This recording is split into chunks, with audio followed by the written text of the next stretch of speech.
बिस्मिल्लाहिर्रहमानिर्रहीम अस्सलाम वालेकुम, hope you all are good. आज हम क्लास 9th केमिस्ट्री के मॉर्निंग और इवनिंग पेपर 2026 के एमसीक्यूज़ और सब्जेक्टिव पार्ट का कंप्लीट सॉल्यूशन करेंगे। सबसे पहले हम मॉर्निंग और इवनिंग पेपर के एमसीक्यू सॉल्व करेंगे।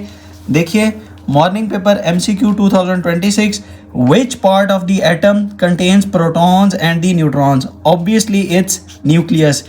Which type of compounds generally have low boiling points? तो ये हमें पता है बच्चों के covalent compounds have generally low boiling points. Which compounds formed by Al3 positive and O negative 2? तो हमारे पास जो कंपाउंड बनेगा वो होगा Al2O3. So option C is correct. The net ionic equation for forming silver chloride is, बहुत ही important short question, और इसका जो आंसर है बच्चों, करेक्ट आंसर वो याद रखिएगा, इसका सी जो है वो करेक्ट ऑप्शन है। डी ऑप्शन करेक्ट नहीं है। बहुत सारी जगहों के ऊपर मैंने देखा कि डी ऑप्शन जो था वो करेक्ट लगाया हुआ था, लेकिन याद रखिएगा सी इज़ करेक्ट बच्चों। Ag positive plus Cl negative gives us AgCl. विच सिंबल शोज अ रिवर्सिबल रिएक्शन? ऑब्वियसली ये जो सिंबल होता है जिसके दोनों तरफ हाफ ऑफ द एरोज होते हैं, ये रिवर्सिबल रिएक्शन का सिंबल होता है। Which reaction best shows a property of a base? Obviously base plus acid gives us salt and the water. The period number of an element depends on the number of obviously occupied shells. जितना period number होता है उतने ही number of shells होते हैं हमारे पास बच्चों। Next है बच्चों, carbon monoxide and particulates are the mainly produced by incomplete combustion. Incomplete combustion की वजह से हमेशा याद रखिएगा कार्बन मोनोऑक्साइड यानी CO जो है वो पैदा होती है। उसके बाद है sulphur compounds to acid rain mainly by forming H2SO4. Which substance is natural water is useful for aquatic life? Dissolved oxygen बच्चों, dissolved oxygen जो है इसका करेक्ट आंसर है। Which compound is an alkane? तो ऑब्वियसली अल्केन का जो general formula होता है वो होता है बच्चों CnH2n+2. So option B is correct, C4H10। इसका भी बहुत सारी जगहों के ऊपर मैंने देखा था ए ऑप्शन लगा हुआ था, बी इज करेक्ट, ये याद रखना आपने। Substitution reaction commonly occurs in alkanes. ये था बच्चों मेरे पास मॉर्निंग पेपर के एमसीक्यूज का सोल्यूशन। अब हम इवनिंग पेपर का देखते हैं। First question, chemistry mainly deals with the study of matter and its interactions. Next question, Avogadro's constant represents the number molecules in, याद रखिएगा 44 ग्राम ऑफ कार्बन डाइऑक्साइड, यानी कार्बन डाइऑक्साइड का जब आप रिप्रेजेंट करते हैं AMU के अंदर तो ये बनता है 44 AMU। उस 44 AMU को जस्ट हमने जब चेंज कर दिया ग्राम के अंदर तो it will become Avogadro's constant. तो ये इसका करेक्ट ऑप्शन था। So option C is correct बच्चों। उसके बाद है the sum of the oxidation number of all the atoms in a sulphate ion must be, यानी नेट चार्ज अब इसका नेगेटिव ऑफ 2 है। So option A is correct. Dissolved ammonium nitrate in water causes the container to feel cold, यानी it absorbs energy. तो absorb जब भी energy होगी तो वो क्या होगी बच्चों? एंडोथर्मिक। याद रखिएगा, जब भी एनर्जी एब्जॉर्ब होगी वो इट फील्स कोल्ड। ये सबसे इंपॉर्टेंट इसका जो है वो कीवर्ड था। नेक्स्ट क्वेश्चन है जो कि पेपर के अंदर शॉर्ट क्वेश्चन के अंदर भी आया है। For a reversible reaction why might be the reaction not go to completion? Obviously backward reaction occur simultaneously, यानी फॉरवर्ड और बैकवर्ड रिएक्शन जो है वो एक ही टाइम पे हो रहे होते हैं। क्वेश्चन नंबर 5 देखिएगा, which reaction products correctly shows what happens when an acid reacts with a metal carbonate? So जब भी आपका एसिड रिएक्ट करता है मेटल कार्बोनेट के साथ तो आपको बच्चों साल्ट, कार्बन डाइऑक्साइड और वाटर मिलते हैं। सो ऑप्शन ए इज करेक्ट। इसी तरह बच्चों an element in group 1A forms ions with the charge. तो जो भी आपका ग्रुप नंबर होता है उसी का उतनी ही चार्ज होता है, यानी अब ग्रुप 1A था सो इसका चार्ज जो था वो +1 था। अब आप देखिए क्वेश्चन नंबर 8 बच्चों ध्यान से, जो कि है which trend is observed down the group in group 1A? तो it decreases, यानी डेंसिटी जो है वो डिक्रीज करेगी डाउन द ग्रुप, ये आपने याद रखना है। इसी तरह यहाँ पे था reactivity decreases melting point increases, so correct option is D बच्चों, डेंसिटी जो है वो इंक्रीज करती है ग्रुप 1A की down the group. The approximate percentage of the nitrogen N2 in a clean dry is 78%। ये तो बहुत ईजी था। Sulphur dioxide gas is release into the air during combustion of fossil fuels containing sulfur compounds, option B is correct। Which of the following must have more than one structural formula? तो इसका जो correct option था वो था बच्चों option D, C4H8। अब आप C4 अगर H8 को अगर ध्यान से देखें तो ये अल्कीन बनता है। अब इसके देखें अल्कीन के अंदर यानी CnH2n, ये इसका जनरल फार्मूला है। इसके दो बनते हैं, एक बनता है 1 ब्यूटीन, ये नज़र आ रहा है आपको, और एक है 2 ब्यूटीन, यानी दूसरे नंबर के ऊपर आपका जो है वो डबल बॉन्ड होगा। इसी तरह साइक्लो अल्केन भी जो है C4H8 ही बनता है, इसको भी आप देख लीजिए। सो ऑप्शन बच्चों डी इज करेक्ट। फिर है an alkane most likely to undergo obviously substitution reaction, so option D is correct. जी बच्चों, अब आप मॉर्निंग शिफ्ट का पेपर सब्जेक्टिव पार्ट देखिए, सेक्शन बी सबसे पहले सॉल्व करते हैं। सब्जेक्टिव बी के अंदर क्वेश्चन नंबर 1 जो था वो है identify the branch of chemistry that deals with the following. सबसे पहला, temperature of the earth is increased gradually due to increase in the concentration of carbon dioxide, so इसका option था बच्चों एनवायरमेंटल केमिस्ट्री।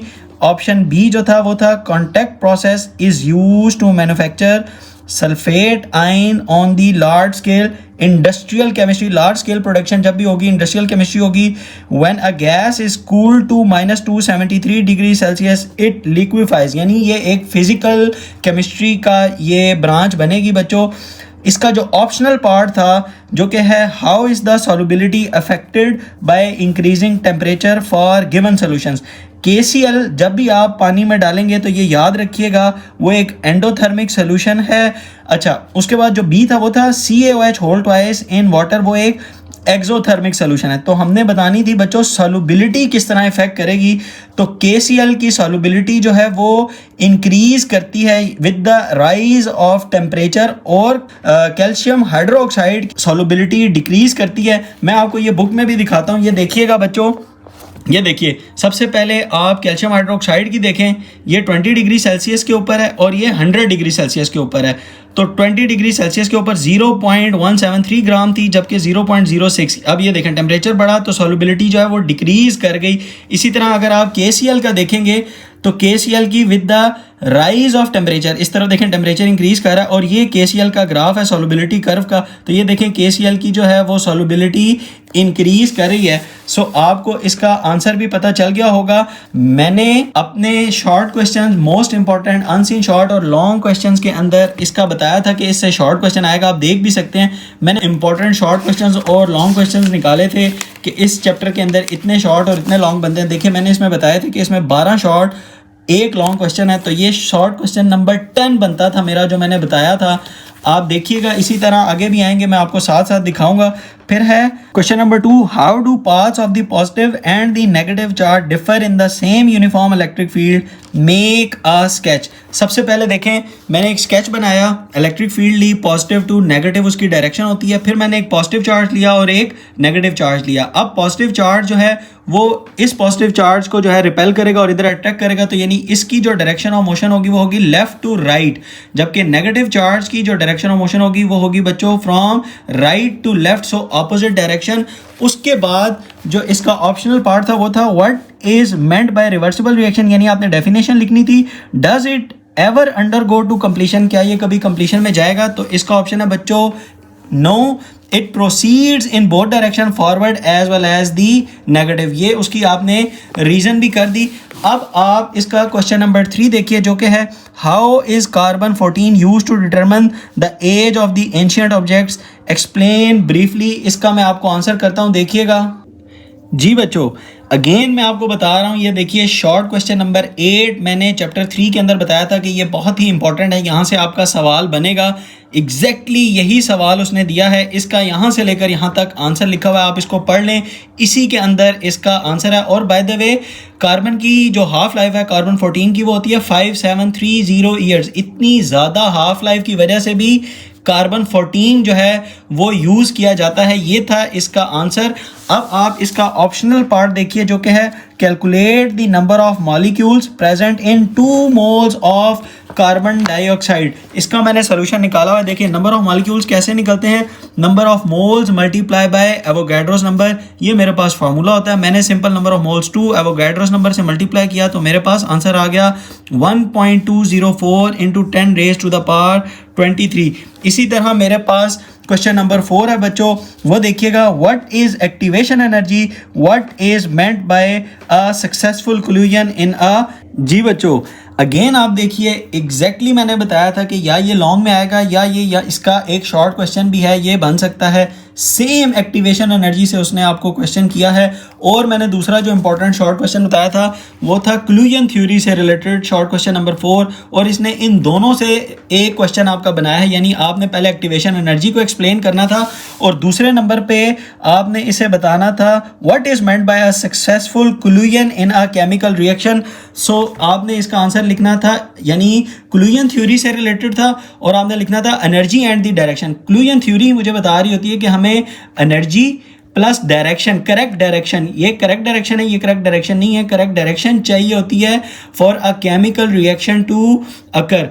देख लीजिए एग्जैक्टली जो मैंने short questions बताए थे बच्चों वही हैं। अभी भी आपके पास टाइम है, जो नेक्स्ट एग्जाम आपके आने वाले हैं उनके भी मैंने most important answer in short और लॉन्ग क्वेश्चंस की वीडियो डाली हुई है, वो ज़रूर जाके देखिए और अपने मार्क्स को सिक्योर कीजिए। नेक्स्ट जो इसका ऑप्शनल पार्ट था बच्चों वो है state Bronsted Lowry acid and the base concept. फिर आपने बताना है give example of the reaction between HCl and NH3 और HCl से की एग्जांपल से आपने लोरी ब्रोंस्टेड एसिड और बेस को भी अलग अलग आइडेंटिफाई करना था। और बाय द वे ये सेम क्वेश्चन आया है बच्चों इवनिंग पेपर के अंदर, वो भी मैं आपको दिखाता हूँ। सबसे पहले आप इसका सोल्यूशन देखिए।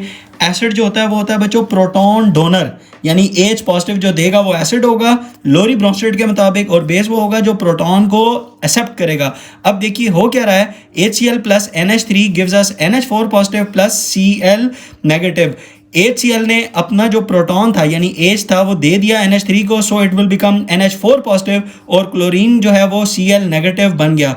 सो इस केस के अंदर HCl ने अपना प्रोटॉन दिया तो HCl इज एसिड, जबकि प्रोटॉन किसने एक्सेप्ट किया था बच्चों, NH3 ने। सो NH3 इज अ बेस। और ये मेरे पास सेम लॉन्ग क्वेश्चन नंबर 4 था बच्चों इवनिंग के पेपर के अंदर। अब आप देखिए इसका question number 5, cobalt chloride dot 6H2O plus cobalt chloride blue plus 6H2O। Simple यहाँ पे आपके पास बच्चों ये है गिव्स अस का। अब आपने बताना था how is above reaction affected by the addition of water. जब आप वाटर को ऐड करते हैं तो ये किस तरह से जो है इफेक्ट होता है, यानी ये रिवर्सिबल रिएक्शन। एक तो ये सिंबल याद रखिएगा, यानी ये आपने इसको इस तरफ से यानी राइट टू लेफ्ट देखना था क्योंकि इधर से इधर इसमें वाटर की एडिशन हो रही है। अच्छा इसका जो आंसर है बच्चों वो page number 137 effect of change of temperature के अंदर था। अगेन बच्चों मैंने यहाँ पे बताया हुआ था शॉर्ट क्वेश्चन नंबर 5-3 ये बनता है कि effect of change of heat या टेम्परेचर से आपको एक शॉर्ट क्वेश्चन आएगा। आप देखिए उसने एग्जैक्टली ये वाला उसने आपको उठा के दिया है। तो अब आप जब इस रिएक्शन को देखते हैं, जब आप वाटर ऐड करते हैं तो ये आता है फ्रॉम राइट टू लेफ्ट। तो जब राइट से लेफ्ट पे होगा तो राइट का कलर क्या था बच्चों, ब्लू सॉलिड, और लेफ्ट साइड के ऊपर कलर क्या था बच्चों, पिंक सॉलिड। तो यानी इसका कलर जो है वो चेंज हो रहा है ब्लू टू पिंक। जब भी आप वाटर ऐड करेंगे तो किस तरह इफेक्ट करेगा, it colours changes from blue to pink. अब आप इसका बच्चों ऑप्शनल पार्ट भी देखिए जो कि है complete the given displacement reactions if possible Cl2+2Ki। इसी तरह नीचे 2 और भी रिएक्शंस हैं, इसका सोल्यूशन भी आपको मैं दिखाता हूं, बुक से ही देखिएगा। जी बच्चों order of decreasing oxidising power के ऊपर ये क्वेश्चन था, यानी F2 जो है वो रिप्लेस कर सकता है Cl2 को, Cl2 रिप्लेस कर सकता है Br2 को, यानी ये ऑर्डर होगा तो रिप्लेसमेंट जो है वो पॉसिबल होगी। अब देखें मैंने इसका भी बताया हुआ था एग्जैक्टली यही जगह के यहाँ पे शॉर्ट क्वेश्चन जो है वो पड़ा हुआ है। अब इसने देखें इसके बताए थे displacement reaction of the halogens और कौन से पॉसिबल हैं और कौन से पॉसिबल नहीं हैं। अब जो क्वेश्चन गिवन है उसका सोल्यूशन अगर मैं आपको दिखाऊं तो सिंपल देखिएगा, Cl2 आयोडाइड को रिप्लेस कर लेगा तो 2KCl+I2, जबकि F2+2Ki 2KF+I2, Cl2+2KBr gives us 2KCl+Br2। ये था बच्चों इसका सोल्यूशन। क्वेश्चन नंबर 6 बच्चों, what is periodic table? Simple आपने पीरियोडिक टेबल की डेफिनेशन या उसको छोटा सा एक्सप्लेन करना था। On what basis are elements are arrange in the modern periodic table? So इसका आंसर था बच्चों, सिंपल आप देख लीजिए क्वेश्चन नंबर 6 का पीरियोडिक लॉ इसका आंसर है। सबसे पहले आपने डेफिनेशन लिखनी थी पीरियोडिक टेबल की, या छोटा सा उसको ब्रीफली एक्सप्लेन करना था। और पीरियोडिक लॉ क्या होता है? Elements are arranged in the increasing order of their atomic numbers, ये था। उसके बाद जो इसका ऑप्शनल पार्ट था बच्चों, जो कि सेम क्वेश्चन पेपर में भी आया है इवनिंग के अंदर, name 3 nitrogen containing fertilisers use in the agriculture, जबकि वहाँ पे था जनरल केमिकल फर्टिलाइजर्स का। अब देखिए इसका जो सोल्यूशन था नाइट्रोजन कंटेनिंग फर्टिलाइजर में urea, ammonium nitrate and the ammonium sulphate. Question number 7 देखिए बच्चों, what is meant by thermal stability of hydrogen halides? Arrange HF, HCl, HBr and HI in the order of the increasing thermal stability. ये increasing का word याद रखिएगा। सबसे पहले मैं आपको दिखाता हूँ इसका सोल्यूशन पेज नंबर 66 के ऊपर। अगेन बच्चों देखिए मैंने मार्क किया हुआ है कि शॉर्ट क्वेश्चन यहाँ से आएगा। शॉर्ट क्वेश्चन नंबर 15 इस चैप्टर के अंदर जो मैंने मार्क किया था उसका ये नंबर बनता है। आपने थर्मल स्टेबिलिटी का बताना था। अब हाइड्रोजन हैलाइड्स की थर्मल स्टेबिलिटी का मतलब ये है कि ये on the giving of temperature, यानी टेम्परेचर के ऊपर ये कितना थर्मली स्टेबल है। तो सबसे ज़्यादा याद रखिएगा HF जो है वो थर्मली स्टेबल है, और इसने जो है वो डिक्रीजिंग ऑर्डर दिया हुआ है, यानी HF की थर्मल स्टेबिलिटी सबसे ज़्यादा, यानी सबसे ज़्यादा अगर HF बॉन्ड को तोड़ने के लिए एनर्जी चाहिए तो वो HF को चाहिए, उससे कम फिर HCl को चाहिए, उससे कम फिर जो है HBr, और सबसे कम एनर्जी चाहिए HI बॉन्ड को तोड़ने के लिए। अब जो उसने ट्रिक की थी आपको, उसने आपको कहा था कि इंक्रीजिंग ऑर्डर लिखना है, तो आपने इसको फिर रिवर्स करके लिखना था, यानी HI यानी इस तरह HI इज ग्रेटर देन, फिर HBr, इस तरह करके आपने इसको लिखना था, sorry less than, HI is less than HBr, फिर इज लेस देन HCl, फिर इज लेस देन है HF। ये था बच्चों इंक्रीजिंग ऑर्डर, ये है बच्चों डिक्रीजिंग ऑर्डर, ये याद रखिएगा। अब हम इसका ऑप्शनल पार्ट देखते हैं। What is meant by healthy eating? How does it affect the body functions? इसका आंसर देखिएगा बच्चों चैप्टर 15 के अंदर। अगेन शॉर्ट क्वेश्चन नंबर 8 मैंने बताया हुआ था कि यहाँ पे एक शॉर्ट क्वेश्चन जो है वो पड़ा हुआ है।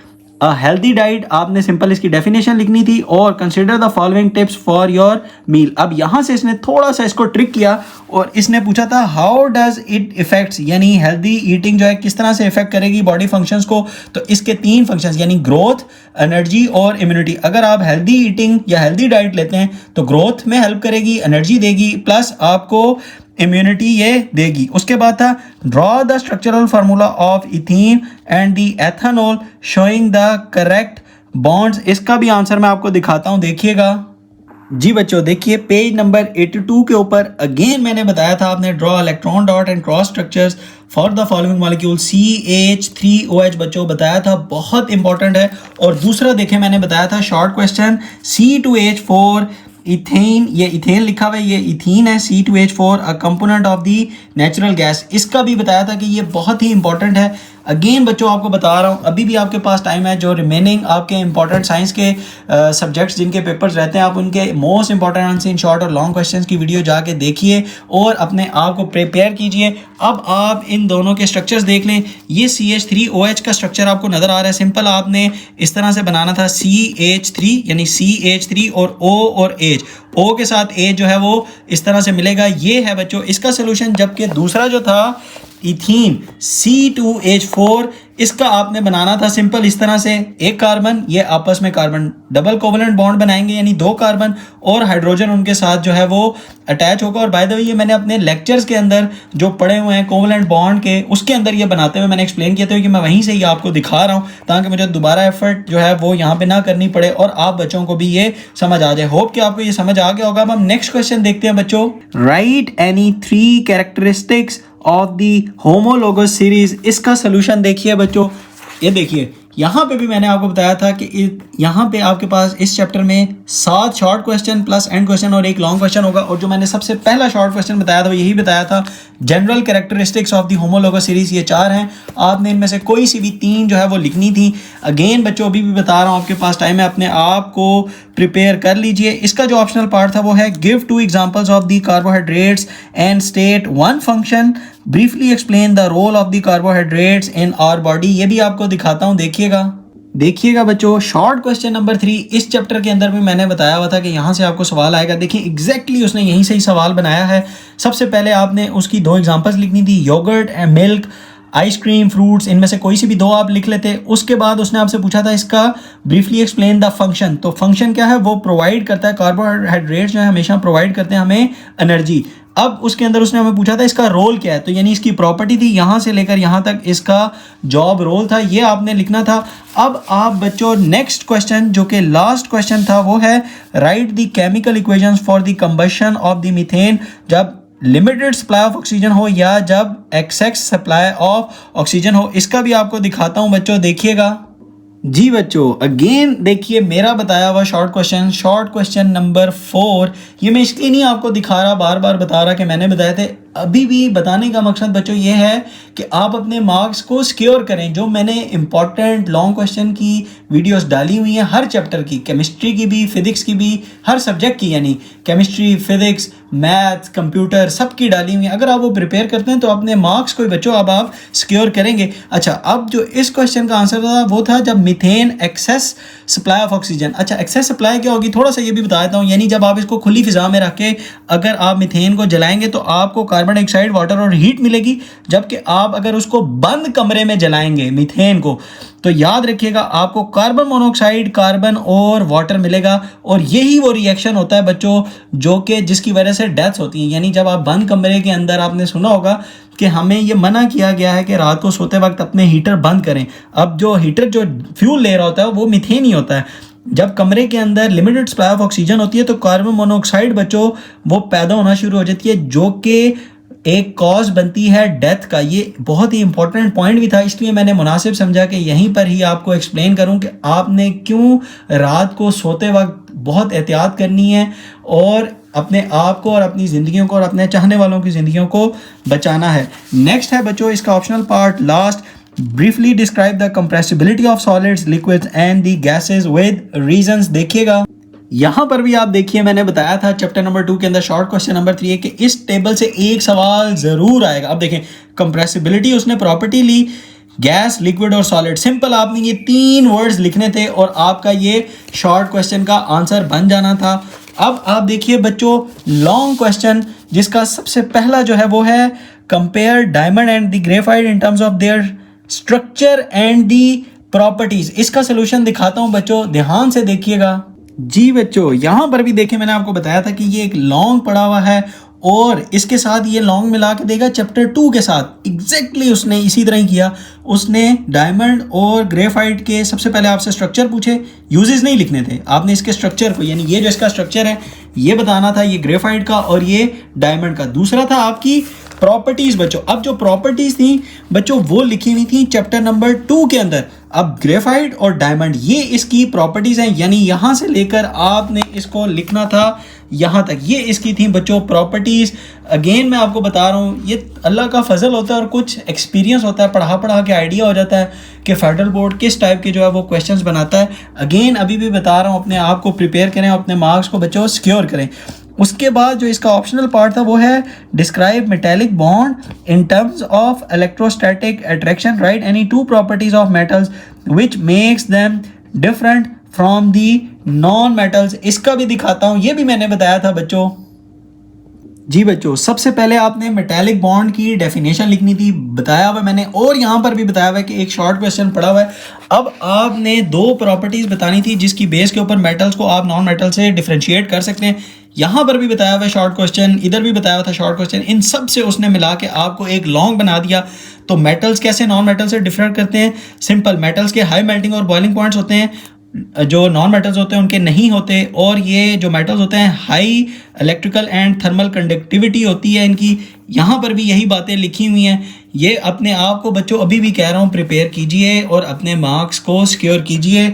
नेक्स्ट है identify the oxidizing and the reducing agents in given reactions by assigning their oxidation state। Simple, उसने आपको 2 रिएक्शन दिए, इन दोनों रिएक्शंस की आपने बताना था कि एक तो आइडेंटिफाई करना था oxidising and the reducing agents, और दूसरा आपने उनको ऑक्सीडेशन स्टेट्स भी देनी थी। मैं दिखाता हूं बच्चों, इसका भी देखिएगा जी बच्चों। अगेन मैंने बताया था या ये लॉन्ग का पार्ट बन के आएगा या ये शॉर्ट क्वेश्चन आएगा, यानी how can you identify oxidising and the reducing agents, और इसने आपको यहाँ पे ये वाली एग्जांपल दी, एग्जांपल 7.6। अब मैं आपको इसका बच्चों सोल्यूशन भी दिखा देता हूँ, आप वो भी देख सकते हैं। इसका सोल्यूशन में सबसे पहले आपने रिएक्शन लिखा, आपने उनकी ऑक्सीडेशन स्टेट्स लिख ली, WO3 यानी -2 और फिर W की बन जाएगी +6।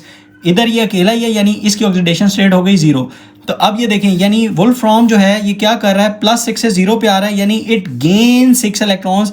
जबकि आप अगर हाइड्रोजन को देखें तो हाइड्रोजन की यहाँ पे थी 0 और वाटर के अंदर थी इसकी +1, तो इट लूजेस 1 इलेक्ट्रॉन। ये आपने याद रखना है, पहले ये आपने लिख ली और ये मैंने हिंट लिख दिया ऊपर। अब आपने क्या लिखना था नीचे हाइड्रोजन के लिए, हाइड्रोजन जो है वो लूज कर रहा है बच्चों इलेक्ट्रॉन्स, सो ये क्या करेगा, being oxidised. So loss of electron जो होते हैं वो याद रखिएगा वो ऑक्सीडेशन होती है, यानी ये बीइंग ऑक्सीडाइज, खुद ये ऑक्सीडाइज होगा। सो H2 इज रिड्यूसिंग एजेंट, जो खुद ऑक्सीडाइज होता है वो दूसरों को या वो रिएक्ट कर रहा होता है या एक्ट कर रहा होता है बच्चों रिड्यूसिंग एजेंट के तौर पर, ठीक है, यानी दूसरे को वो रिड्यूस करेगा, खुद वो ऑक्सीडाइज हो रहा है।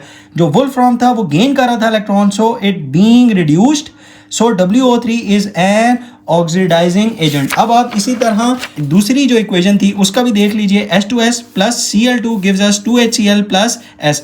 यहाँ पे अब आप अगर देखेंगे सल्फर की जो है वो चेंज हो रही है, H2 यानी +1, और यहाँ पे अगर आप H को देखते हैं तो +1, यानी हाइड्रोजन की इस केस के अंदर ऑक्सीडेशन स्टेट चेंज नहीं हो रही। अब जो दो जिनकी चेंज हो रही है वो है सल्फर और बच्चों क्लोरीन। सल्फर जो है वो -2 से जो है वो 0 पे जा रहा है, यानी so it loses electron. Chlorine जो है वो 0 से -1 पे जा रहा है, यानी इट गेन्स इलेक्ट्रॉन्स। ठीक है, ये आपको समझ आ गया। उसके बाद क्या था, अब आपने सेम इसी तरह लिखा कि हाइड्रोजन की जो ऑक्सीडेशन स्टेट जो है वो सेम है। सल्फर के बारे में आपने क्या लिखा, इट लूजेस इलेक्ट्रॉन, सो वो खुद क्या हो रहा है बच्चों, बीइंग ऑक्सीडाइज, सो H2S। अब हाइड्रोजन जो है यहाँ पे देखिए ना ऑक्सीडाइज हो रहा है, सो H2S यानी H2S जो पूरा इज रिड्यूसिंग एजेंट। इसी तरह क्लोरीन जो है वो गेन कर रहा था इलेक्ट्रॉन, यानी 0 से -1 हुई, so it gains electron, so being reduce, खुद वो रिड्यूस हो रहा है, सो Cl2 इज ऑक्सीडाइजिंग एजेंट। ये था बच्चों मेरे पास क्वेश्चन का आंसर। अब मैं नेक्स्ट क्वेश्चन दिखाता हूँ, वो देखिएगा जी बच्चों। नेक्स्ट है मेरे पास differentiate between strong acid and weak acid, और आपने इसको डिसोसिएट इक्वेशन लिखनी थी HCl एंड CH3COOH, और एक्वा सोल्यूशन के अंदर to support your answer HCl और CH3COOH की मैंने इक्वेशन भी लिखनी थी। इसका जो सोल्यूशन था बच्चों वो पेज नंबर 144 के ऊपर पड़ा हुआ है, strength of acids and the basis. Acid, strong acid वो होगा बच्चों जो कंप्लीटली आयोनाइज हो जाता है, यानी कंप्लीट फॉरवर्ड रिएक्शन में जाएगा। जितने भी HCl थे वो टूट जाएंगे H पॉजिटिव के अंदर और Cl नेगेटिव के अंदर कंप्लीट रिएक्शन होगा, यानी HCl इंटैक्ट नहीं रहेगा, कोई एक मॉलिक्यूल भी नहीं रहेगा। जबकि जब आप CH3COOH को देखते हैं तो ये रिवर्सिबल रिएक्शन है, यानी इसके कुछ मॉलिक्यूल्स बहुत ही थोड़े H positive plus CH3COO negative के अंदर जाते हैं, वापस ये रिवर्स आना शुरू होते हैं, यानी मिलना शुरू हो जाते हैं। सो ये एक रिवर्सिबल रिएक्शन है। So it's a weak acid, यानी डू नॉट कंप्लीटली आयोनाइज, ये नहीं होता, वीक एसिड कंप्लीटली आयोनाइज नहीं होते। ये था बच्चों इसका आंसर। अब आप देखिए क्वेश्चन नंबर 5, जो कि वहाँ पर सेम शॉर्ट क्वेश्चन था, what is meant bye exothermic reaction and the endothermic reaction. Calculate करने हमने इसकी enthalpy of the reaction for given reactions, और ये सेम शॉर्ट क्वेश्चन है इवनिंग के पेपर के अंदर। इसका सोल्यूशन भी अब मैं आपको दिखाता हूँ, ज़रा देखिएगा बच्चों। जी बच्चों देखिएगा, exothermic reaction and the endothermic reaction की आपने डेफिनेशन प्लस एक इक्वेशन लिखनी थी, यही इसका डिफरेंस था। उसके बाद जो हमें न्यूमेरिकल था, अगेन देखिए मैंने बताया हुआ है कि लॉन्ग का पार्ट बन के बच्चों ये आ सकता है bond formation energy and the bond dissociation energy, और ये जो है आपको इस टाइम ये आया है ये वाला। ये देखिए एग्जैक्टली मैंने बताया था कि ये आपका लॉन्ग जो है वो आ सकता है। Calculate the enthalpy of the following reaction for the given bond energy data. Exactly same question, ये याद रखें। अभी भी बच्चों आपको कह रहा हूँ सिंपल इसी तरीके से। अच्छा, जो इवनिंग का पेपर था ना उसके अंदर आपको उसने ये वाला जो है न्यूमेरिकल के अंदर क्वेश्चन नंबर 4 शॉर्ट के अंदर दिया है, जबकि मॉर्निंग पेपर के अंदर उसने आपको ये वाला लॉन्ग के अंदर दिया है बच्चों, ये याद रखिएगा। अच्छा, अब आप इसको जो है वो बिल्कुल इसी तरीके से वैल्यूज पुट करके इसका आंसर भी निकाल सकते हैं। आप इसको कीजिएगा, ये बहुत ही ईजी है, ये हो जाएगा, बहुत ही ईजी लॉन्ग था। उसके बाद जो इसका जो दूसरा ऑप्शनल पार्ट जो लॉन्ग में आया है वो है explain in detail how the following period trends down a group in the periodic table. Give group आपने देना है एलिमेंट्स यानी atomic radius, reactivity, give a reason for each trend. आपने यानी इसको ग्रुप एलिमेंट्स के हिसाब से बताना था, पीरियड वाइज आपने इसको नहीं बताना था। मैं आपको दिखाता हूँ इसका आंसर भी ज़रा देखिएगा आप। जी बच्चों, periodicity of the property simple again बताया था मैंने, बहुत ही इंपॉर्टेंट है। मैंने इसके शॉर्ट बताए थे, इसने इन दो को मिला के एक लॉन्ग बना दिया, यानी एटॉमिक साइज या एटॉमिक रेडियस से इसने आपको दिया है। और दूसरा इसने आपको रिएक्टिविटी से दिया है। रिएक्टिविटी बच्चों आपकी यहाँ पे पड़ी हुई है, यहाँ से इसने उठाया है सवाल, बहुत ही इंपॉर्टेंट। मैं दोनों के सॉल्यूशंस भी आपको दिखाता हूँ, वो भी आप देख लीजिए। सबसे पहला जो था एटॉमिक रेडियस का, सिर्फ हमने डाउन द ग्रुप बताना था।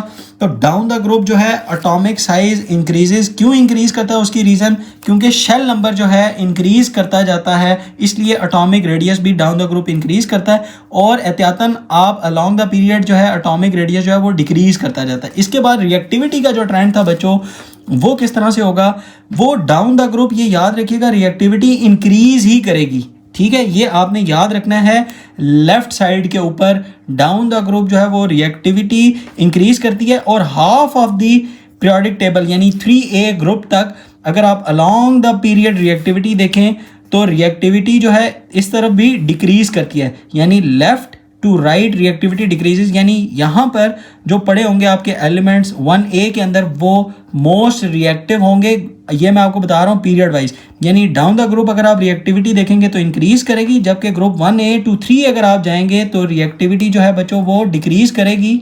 और बच्चों इसका जो रीज़न थी वो ये थी कि डाउन द ग्रुप जो है वो रिएक्टिविटी इस वजह से भी इंक्रीज करती है क्योंकि एटॉमिक साइज इंक्रीज कर रहा होता है, न्यूक्लियस का जो होल्ड होता है रिमेनिंग इलेक्ट्रॉन के ऊपर वो वीकर हो जाता है। So it will be easy to remove an electron from the valence shell, इसलिए वो रिएक्टिव होते जाते हैं, ये याद रखिएगा।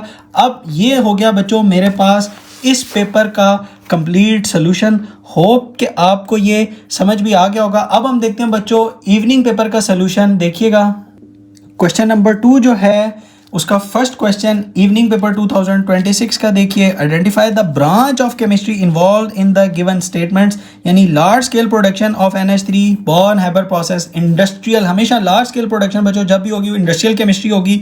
Break down of glucose gives energy to our body. Biochemistry, simple biochemistry, use of chlorofluorocarbon CFCS refrigerator linked to the depletion of ozone layer. environmental chemistry, environment को damage कर रही है, सो इसका आंसर है बच्चों environmental chemistry। इसका जो optional part था वो था बच्चों show the following conversions by drawing their electron dot structures। Na का बताना था और Cl से Cl नेगेटिव का बताना था। Cl से Cl नेगेटिव का बुक में नहीं है, आप यहाँ से देख लीजिए। मैंने सिर्फ वैलेंस शेल का बनाया है। टोटल 17 इलेक्ट्रॉन होते हैं, पहले में 2 आ जाएंगे, दूसरे में 8 आ जाएंगे और आखिरी में 7 आएंगे। अब ये देखिए मैंने 7 बनाए हुए, 1 इलेक्ट्रॉन गेन हुआ, ऊपर इसका -1 होल के ऊपर चार्ज आ जाएगा और ये इलेक्ट्रॉन जो गेन किया उसको मैंने डॉट के साथ शो कर दिया। अब अगर आप इसका सोडियम वाला भी देखना चाहते हैं, सोडियम वाला कुछ इस तरह से लिखा हुआ है, आपने सिंपल ये वाला बुक से देख के बना दिया। यही था बच्चों आपके पास इस क्वेश्चन का सोल्यूशन। अब आप अगर क्वेश्चन नंबर 2 के ऊपर आते हैं तो वो है why solids have high density and very low compressibility whereas gases have opposite behaviour, explain briefly. इसका आंसर भी मैं आपको दिखाता हूं बच्चों, देखिएगा। सॉलिड्स के जितने भी पार्टिकल्स होते हैं बच्चों वो क्लोजली पैक्ड होते हैं, जबकि गैसेस के अंदर जो पार्टिकल्स होते हैं वो दूर दूर होते हैं। इसी वजह से, यानी ये उसकी रीज़न है, इसी वजह से सॉलिड्स के हाई डेंसिटी और लो कंप्रेसिबिलिटी होगी। यानी ऑब्वियसली जबकि उसके मॉलिक्यूल्स जो हैं बहुत क्लोजली पैक्ड होंगे तो कंप्रेसिबल नहीं होगा। गैसेस के जो होते हैं उसके मॉलिक्यूल्स बहुत दूर दूर होते हैं पार्टिकल्स, इस वजह से कंप्रेसिबिलिटी हाई होती है और डेंसिटी जो है वो लो होती है, क्योंकि डेंसिटी का फार्मूला होता है मास ओवर वॉल्यूम। ये था बच्चों इसका आंसर। दूसरा है इसका part, calculate the number of moles in a foil of aluminium that weighs 100 gram. Simple उसने आपको मैथ दे दिया, मोलर मैथ जो एल्यूमिनियम का 25 होता है। नंबर ऑफ मोल्स का जो सिंपल फार्मूला होता है वो होता है बच्चों गिवन मैथ और मोलर मैथ 100 डिवाइडेड बाय 27 करेंगे तो you will get the 3.7 moles. उसके बाद अगर आप इसका नेक्स्ट क्वेश्चन देखें, क्वेश्चन नंबर 3, वो है an element exist as 2 isotopes.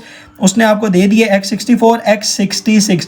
Abundance यानी नेचुरल अबंडेंस उसने आपको दे दी 30% एंड दी 70% उसने आपको 66 की दे दी। Calculate the average relative atomic mass of the element X. इसका भी मैं आपको सोल्यूशन दिखाता हूँ बच्चों, देखिएगा जी बच्चों। रिलेटिव एटॉमिक मास जो है आइसोटोप्स का सिंपल ये फार्मूला है, कैसे लिखना होता है, सिंपल आपने लिखना है natural abundance of the element multiply by atomic mass of the element plus natural abundance of the element plus multiply करना है atomic mass of the element. Simple, अब ये यहाँ पे केस था इसका, atomic masses multiply by natural abundance plus atomic mass multiply by natural abundance करेंगे। देखिएगा मैंने किया हुआ, आपने देखना था natural abundance multiply by atomic mass 30 उसकी नेचुरल अबंडेंस और उसका एटॉमिक मास 64 था, जबकि जो दूसरा आइसोटोप था उसकी जो नेचुरल अबंडेंस थी वो थी 70 और एटॉमिक मास 66। आप इस फार्मूला के अंदर इसकी वैल्यू लिखें और इसका आंसर भी आप इसी तरीके से निकाल सकते हैं।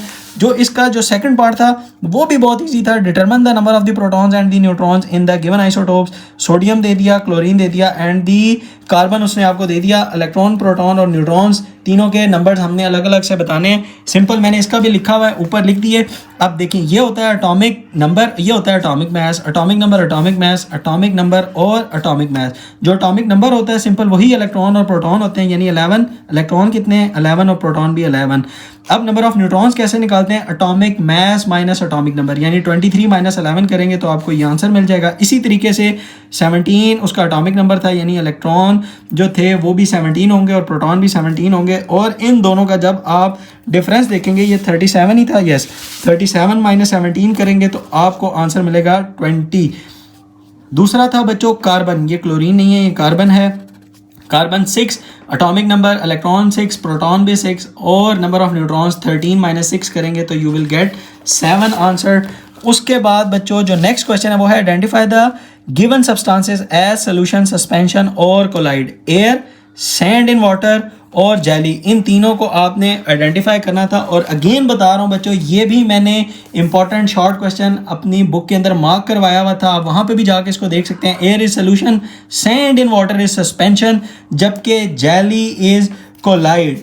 उसके बाद अब आप अगर इसका ऑप्शनल पार्ट देखते हैं जो कि है briefly describe how a catalyst effects the reaction rate, how a catalyst effects the activation energy. ये दोनों के सोल्यूशन भी आपको दिखाता हूं बच्चों, देखिएगा जी बच्चों। यहां पर भी देखिए मैंने कैटलिस्ट का बताया था, शॉर्ट क्वेश्चन नंबर 5 इस चैप्टर का मैंने नंबरिंग के साथ बताए हुए हैं, रोल ऑफ कैटलिस्ट के साथ। एग्जैक्टली उसने यही पूछा आपसे कि आपने बताना था रेट ऑफ रिएक्शन क्या होगा और एक्टिवेशन एनर्जी के ऊपर कैटलिस्ट का क्या इम्पैक्ट होगा। तो सिंपल कैटलिस्ट जो है वो रेट ऑफ रिएक्शन को इंक्रीज कर देता है और दूसरा ये एक्टिवेशन एनर्जी को बच्चों देखिए डिक्रीज करता है। ये देखें ये एक्टिवेशन एनर्जी थी यहाँ से लेकर यहाँ तक, ये जो आपको डिफरेंस नजर आ रहा है ना ये एक्टिवेशन एनर्जी है यहाँ से यहाँ तक। अब जब कैटलिस्ट आया तो फिर अब इसका ये कर्व हो गया, यानी अब एक्टिवेशन एनर्जी यहाँ हो गई।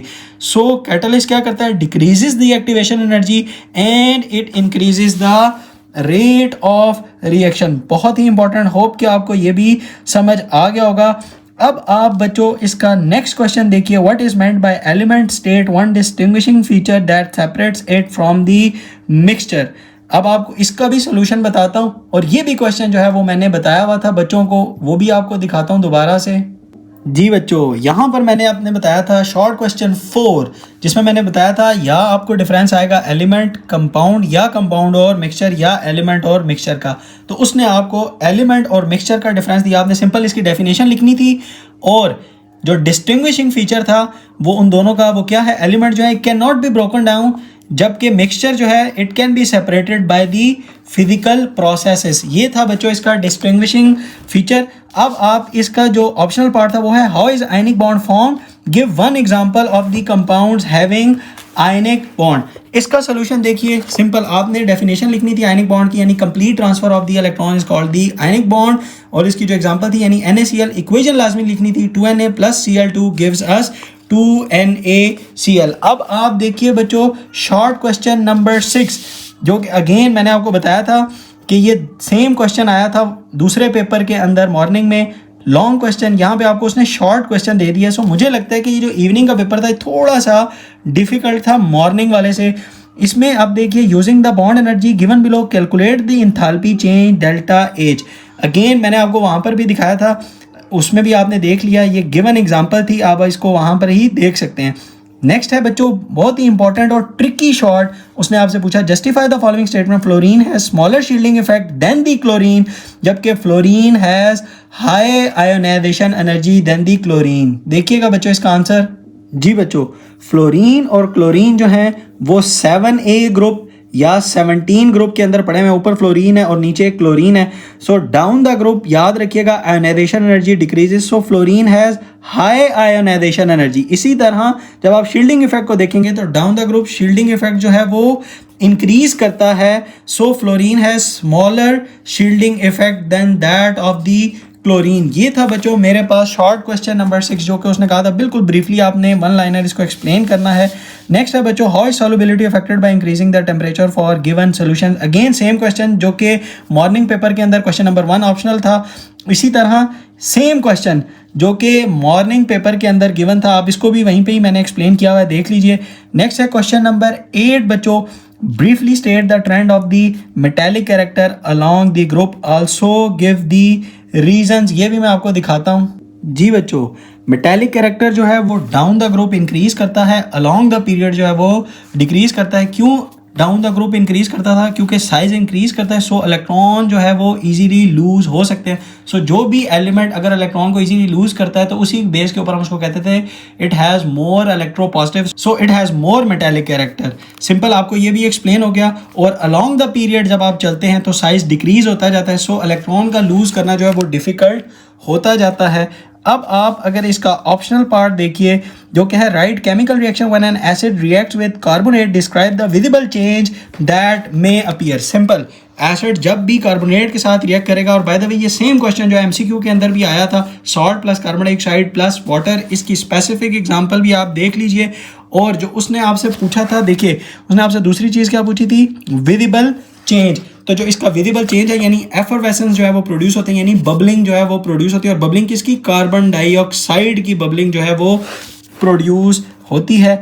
उसके बाद जो आपका 9th जो है क्वेश्चन है वो है state the general trends observe down the group for the elements of the group 1 for their density and the reactivity. इसका भी मैं आंसर आपको दिखाता हूँ बच्चों, देखिएगा। जी बच्चों, ग्रुप 1A की डाउन द ग्रुप डेंसिटी जो है वो इंक्रीज करती है, जबकि रिएक्टिविटी भी जो है वो भी इंक्रीज करती है डाउन द ग्रुप, क्योंकि इलेक्ट्रॉन जो है वो इजीली लूज हो जाते हैं। उसके बाद केमिकल फर्टिलाइजर्स के आपने नाम बताने थे, यानी ऑप्शनल था name 3 type of the chemical fertilizer common use, NPK nitrogen, phosphorus और द पोटेशियम। सेम क्वेश्चन जो था दूसरे पेपर के अंदर वो नाइट्रोजन के फर्टिलाइजर्स जो है उसने पूछे हुए थे।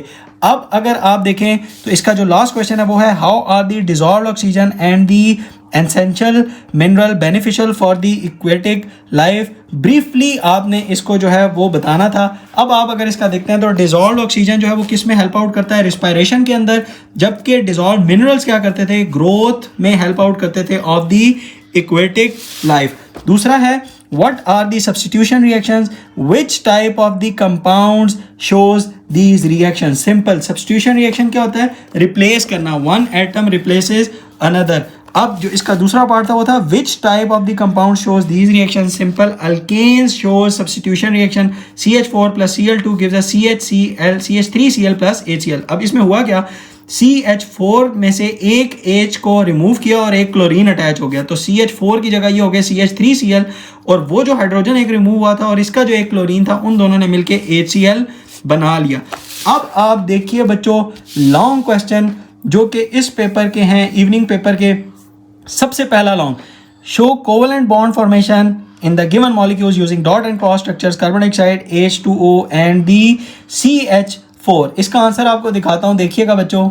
जी बच्चों, कार्बन डाइऑक्साइड की कोवेलेंट बॉन्ड फॉर्मेशन देखिए, सबसे पहले कार्बन के अलग, ऑक्सीजन के अलग, फिर आपने इसको ये दिखा दिया कार्बन डाइऑक्साइड, ये इसकी कोवेलेंट बॉन्ड फॉर्मेशन है डॉट और क्रॉस स्ट्रक्चर्स के साथ। इसी तरह जो दूसरे आए थे वो थे CH4 और H2O।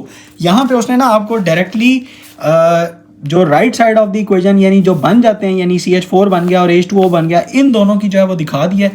लेफ्ट साइड पे आपने इसको इसी तरह कार्बन को अलग और हाइड्रोजन को अलग दिखा देना है। यहाँ पे आपने ऑक्सीजन को अलग दिखा के, हाइड्रोजन को अलग दिखा के, फिर गिव्स अस करके आपने राइट साइड के ऊपर ये दो लिखने थे।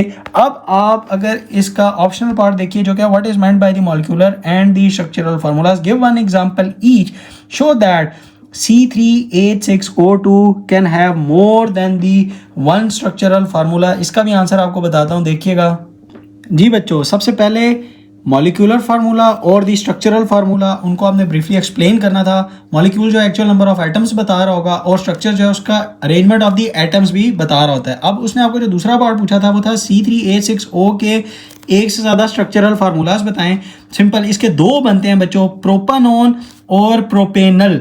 अब आप इसको भी गिन लें, प्रोपानॉन 1, 2 और 3, 3 कार्बन, 3 हाइड्रोजन प्लस 3, 6 हाइड्रोजन और 1 ऑक्सीजन, C3H6O। प्रोपेनल के अंदर CH3 CH2 single bond, C double bond O और H। इसको भी आप गिनेंगे तो C3H6O। ये स्ट्रक्चरल फार्मूलाज मैंने आपको बता दिए और ये देखें दोनों के सेम जो हैं वो मॉलिक्यूलर फार्मूलाज हैं। अब आप देखिए, explain the terms acid and base according to the Bronsted Lowry theory, identify the acid and base in the reaction NH3 plus H2O gives us, यानी reversible reaction NH4 positive plus OH negative. मैं आपको इसका भी solution दिखाता हूं बच्चों, देखिएगा जी बच्चों। एसिड क्या होते हैं? Proton donor. बेस क्या होते हैं? Proton acceptor. तो NH3 plus H2O के अंदर वाटर ने अपना एक प्रोटॉन दिया, सो वाटर जो है वो प्रोटॉन डोनर यानी एसिड बना। NH3 ने प्रोटॉन को एक्सेप्ट किया यानी NH3 would be a base in this question. अब आप देखिए, discuss the functions of the carbohydrates and the proteins in human body, any 3 specific functions of each. अब मैं आपको इसका भी सोल्यूशन दिखाता हूं बच्चों, देखिएगा जी बच्चों। सिंपल, अगेन मैंने बताया था यहाँ पे शॉर्ट क्वेश्चन पढ़ा हुआ है, उसने आपको सिर्फ फंक्शन से ही लॉन्ग बना के दे दिया। जिसने इसको कीनली पढ़ा हुआ था वही इसका आंसर कर सकता था। अब कार्बोहाइड्रेट्स के जो 3 फंक्शंस थे, पहला था बच्चों ये एनर्जी देता है, याद रखिएगा कार्बोहाइड्रेट सिंपल हमेशा एनर्जी प्रोवाइड करते हैं। दूसरा जो था डाइजेशन में हेल्प आउट करते हैं और तीसरा एलिमिनेशन में भी हेल्प आउट करते हैं। फिर उसके बाद हमने प्रोटीन्स के बच्चों बताने थे 3 फंक्शंस। यहाँ पर भी मैंने बताया हुआ था कि ये एक शॉर्ट क्वेश्चन पढ़ा हुआ, उसने इन्हीं 2 को मिला के एक लॉन्ग बना दिया। सबसे पहले प्रोटीन्स जो हैं वो एसेंशियल हैं फॉर वाउंड हीलिंग के लिए। दूसरा क्या करते हैं, protein also helps other types of communication within the body, यानी कम्युनिकेशन में हेल्प आउट करेंगे। जबकि मैनी हार्मोन्स और the chemical messengers are the proteins, they speed up the chemical reaction. So तीसरा आप speed up the chemical reactions भी लिख सकते हैं। ये था बच्चों मेरे पास क्वेश्चन नंबर 4 के ऑप्शनल पार्ट का आंसर। अब आप लास्ट क्वेश्चन देखिए, compare metals and the non metals in terms of their simple thermal conductivity, electrical conductivity and the malleability. ये भी मैंने आपको बताया था 3 शॉर्ट क्वेश्चन, उसने उन तीनों को मिला के एक लॉन्ग बना दिया, वो भी आपको दिखा देता हूँ, देखिएगा जी बच्चों। देखिए शॉर्ट क्वेश्चन 10, 11 और 12 तीनों को मिला के उसने आपका एक लॉन्ग बताया है। यानी आपने इसमें आंसर करना था इसको thermal conductivity, electrical conductivity and the malleability and the ductivity. Simple आपने कंपेयर करना था। कंपैरिजन आप कैसे करते हैं, मेटल्स नॉन मेटल्स। अब इसका जो सबसे पहला था वो देखिए, वो क्या था, थर्मल कंडक्टिविटी। मेटल्स की थर्मल कंडक्टिविटी हाई, जबकि non metals are the low, have the low thermal conductivity. उसके बाद इलेक्ट्रिकल कंडक्टिविटी, मेटल्स की गुड कंडक्टर्स यानी हाई, और जो नॉन मेटल्स होते हैं वो इंसुलेटर्स होते हैं यानी low electrical conductivity. Malleability and ductility, metals को आप मेलेबल एंड डक्टाइल यानी they can be converted into wires and the sheets, जबकि नॉन मेटल्स जो हैं वो malleable and ductile property show नहीं करते। So it's answer is no. Simple आप ये टेबल बना देते तो आपका ये आंसर कंप्लीट हो जाता। उसके बाद था how ethene can be prepared by hydrogenation of alkynes and the reduction of the alkyl halides. अब आप इसका आंसर भी देख लीजिए, मैं आपको दिखा देता हूँ। इसका आंसर है बच्चों सिंपल, ये देखें, ये आपके पास इथाइन है, उसने जनरल बोला था कि आपने अल्काइन से बनाना है, तो इथाइन इज एन अल्काइन, यानी आपने दोनों लिखने थे, यानी यहाँ से लेकर यहाँ तक। अब ये देखें, इथाइन से पहले इथीन बना, फिर इथीन से इथेन बना। सिंपल एडिशन रिएक्शन था। हाइड्रोजिनेशन का मतलब होता है एडिशन ऑफ हाइड्रोजन। सिंपल ये याद रखिएगा, एक ये था, और जो इसका दूसरा था वो था by the reduction of the alkyl halides. Simple आपने रिडक्शन ऑफ अल्काइल हैलाइड्स करना था, और ये इसका रिएक्शन था। ये इसका बच्चों आपके पास पड़ा हुआ है सोल्यूशन। ये था मेरे पास मॉर्निंग और इवनिंग पेपर के कंप्लीट सोल्यूशन जो मैंने अब आपको दिखा दिए बच्चों। दोबारा से बता रहा हूँ बच्चों, जितने भी साइंसेस सब्जेक्ट्स हैं उनके मॉर्निंग और इवनिंग पेपर के, एक तो मैं सॉल्यूशंस भी प्रोवाइड कर रहा हूँ, हर पेपर के बाद कंप्लीट सॉल्यूशन भी देता हूँ, और दूसरा मैं गेस्ट पेपर यानी मोस्ट इंपॉर्टेंट अनसीन शॉर्ट और लॉन्ग क्वेश्चन पूरी बुक के मैंने हर क्वेश्चन के टाइटल पेज के ऊपर लिखे होते हैं और फिर अंदर जाके बताया होता है कि यहाँ पे शॉर्ट और यहाँ पे लॉन्ग पड़ा हुआ है। अभी भी आपके पास टाइम है, आप इसी तरीके से, ये आपका केमिस्ट्री का हो गया, आप फिजिक्स, कंप्यूटर और मैथ्स का भी जाके देखिए, आपके जो भी रिमेनिंग पेपर्स हैं उनको जाके अटेम्प्ट कीजिए, प्रिपेयर कीजिए और अपने मार्क्स को सिक्योर कीजिए। इसी तरह जो कंपलसरी सब्जेक्ट्स हैं उनके सिर्फ मैं एमसीक्यूज़ के आंसर्स और एक पेपर रिव्यू दे देता हूं, ताकि वो रिकॉर्ड के लिए कोई भी नेक्स्ट आने वाले जो बच्चे हैं वो अगर पास्ट पेपर्स देखना चाहें तो उन्हें आइडिया हो जाए। वीडियो को लाइक करें बच्चों, कमेंट करें, और मज़ीद इस तरह के सोल्यूशन की वीडियोस और गेस्ट पेपर की वीडियोस के लिए चैनल को सब्सक्राइब करें और बेल आइकॉन पे ज़रूर क्लिक करें। मिलते हैं नेक्स्ट इंपॉर्टेंट इसी तरह की वीडियोस के साथ, तब तक के लिए अल्लाह हाफ़िज़।